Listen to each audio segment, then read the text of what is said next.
and then there were two. So this is what happens when you own a Skidoo. They just tend to multiply, and they just appear out of nowhere, right? So we'll talk about that sled in a minute, but let's give a update on the 96 Formula Z.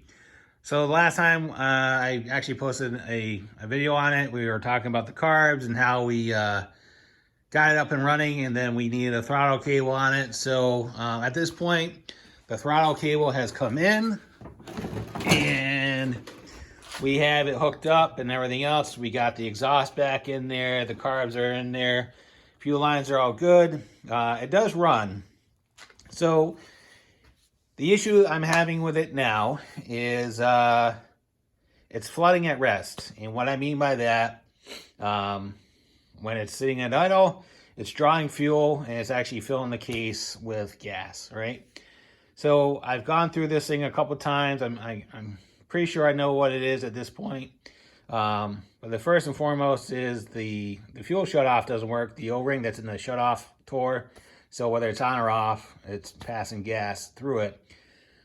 So what I've done as far as diagnosis is I had it running, and then I actually disconnected the impulse line off of the fuel pump to see if I was getting gas through the fuel pump. And that would be an indicator that the diaphragms were bad.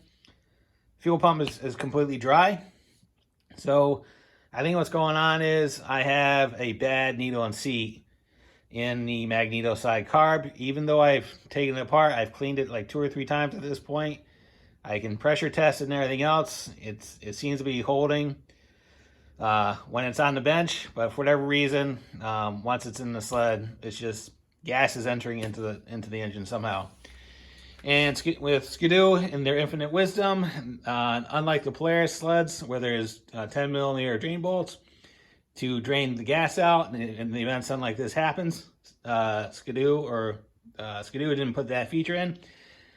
So when these things flood, it's a giant pain in the ass to remedy the situation. So what will happen is it's very hard to start, and you can smell gas in it, and then you have to pull the plugs, hold the throttle wide open, pull it over like 20 times, put the plugs in, and then it'll eventually clear itself out, and then it'll fire off. So that's the issue with it right now. But once it clears itself out, it does run great. It's very snappy and everything else. I did do a compression test on it. I have 125 on the mag side and 130 on the PTO. So we're good there. Another thing we've done is I actually cut the track off, and I'll show you why I did that in a minute. But I also pulled the skid and completely rebuilt all the bogies and lidars in the suspension because everyone was seized and bad. Once we got this thing running and the throttle hooked up, first time I engaged the clutches, you would not believe the noises coming off the suspension. It was almost to the point where you think there was a dead chicken underneath it. Everything was screaming on it. And it was so bad there was actually burning rubber coming off the track because there was so much resistance on it. So I dropped the skid and did the normal stuff on that, replace all the idlers and the bogies. I do need to replace that one. That one's just there for whatever. That's the wrong one because the other one, the rubber delaminated off of it. So we have to repair that. But so we need to find a track on it, and then we got to drop the drive shaft and everything else. So this thing is coming along as expected. So, which leads us into this bad chicken, right? So, before anybody gets all excited, it's not a triple, despite what the hood says. So that hood is off a 97 Mach 1. So this is actually a 1994 Formula SS 670. So in 1994, this is like the budget sled from Skidoo. Not a lot of bells and whistles on it, but it had a 670 twin in it. And they're really known for a lot of low-end grunt. And so my buddy actually had one of these brand new back in 94, 95, and the sled was a blast. The only thing is, you needed two people, well, two hands to start the thing because the small recoil on it and everything else. Sometimes getting these things roped over, it's a bear. But anyway, I bought this sled to be a part sled for the Z. But there's a story behind it, so now I'm kind of torn. But let's take a look at the sled before I kind of give you the story behind it. All right. So the skis on it are in great shape. All the powder coating on the overstructure is great. No signs of peeling. The trailing arms are good. There's no signs of rust or anything like that. It's got a brand new track on it. It's an 1.25 inch ripsaw. I think there's maybe like 100 miles on it.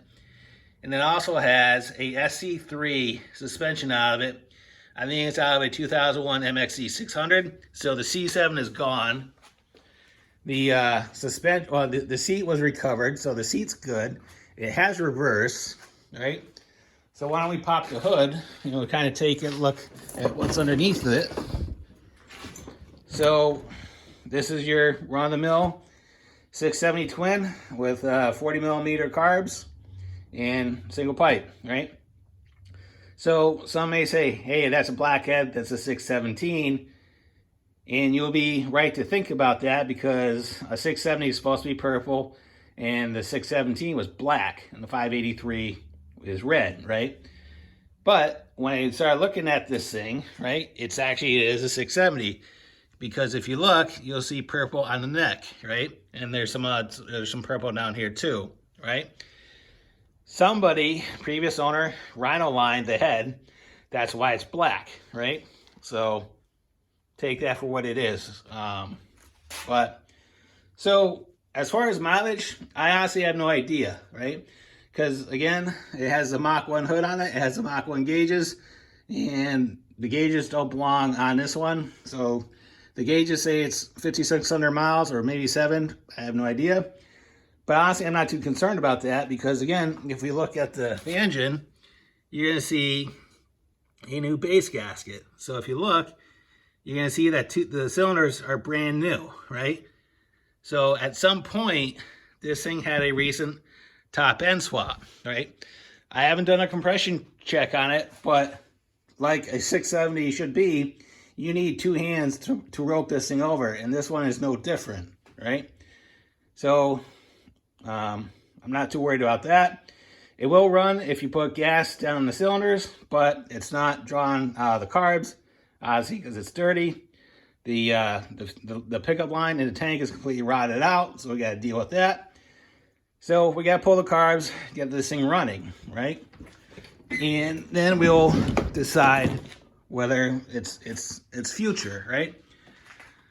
So the reason why I'm torn on the sled is I bought this thing off a woman off of Facebook Marketplace. And it was for sale for the longest time. I had it bookmarked for probably like 2 or 3 weeks. No movement on it. It looks like it was on Facebook for a while. And the way it was titled was 1994 Skidoo Unknown Model, right? So reached out to her and went out there, and it turned out this sled was actually her husband's sled. The guy passed away about 2.5 years ago. I didn't ask why or what happened, but he passed away. And then the sled was sitting outside since. So it's pretty evident from the work that was done on the sled, despite the cosmetics on it, as far as the paint coming off the bumper, that's pretty well, the powder coat coming off the bumper and off the tunnel, that's pretty normal. I wouldn't really worry too much about that. But based on what's been done with the sled, you can tell this guy did take care of it. And, it's something that he liked. So I'm kind of torn whether or not we're going to cannibalize this. Because I don't think it'd be the right thing to do to kind of sacrifice it for that thing. But what we're going to do is we're going to get this thing up and running. We'll clean the carbs, see how it responds, see how it runs, make sure it doesn't overheat, and there's no issues as far as that standpoint, and then we'll figure out what we're going to do next. If I need to source out a track for that thing, I can do that, and the seat cover, I can do that. I'm still okay as far as my initial investment on that, and where I think if I do put a new seat cover on it and a decent track, I should be able to recover what I have invested in it. We'll see. But this one, well, you know, other than a carb clean, this one should respond pretty well, I'm hoping. So we'll see. I think this one wants to be resurrected because it does have a story to tell. All right, if there's any thoughts, questions, concerns, whatever they may be, let me know, and we'll go from there. Give me your thoughts on what you think I should do with this one. Should we cannibalize it or kind of restore it and get it up and running so it can live another day? So, all right, everybody, thanks for watching. Have a great day. I'll see you later. Bye.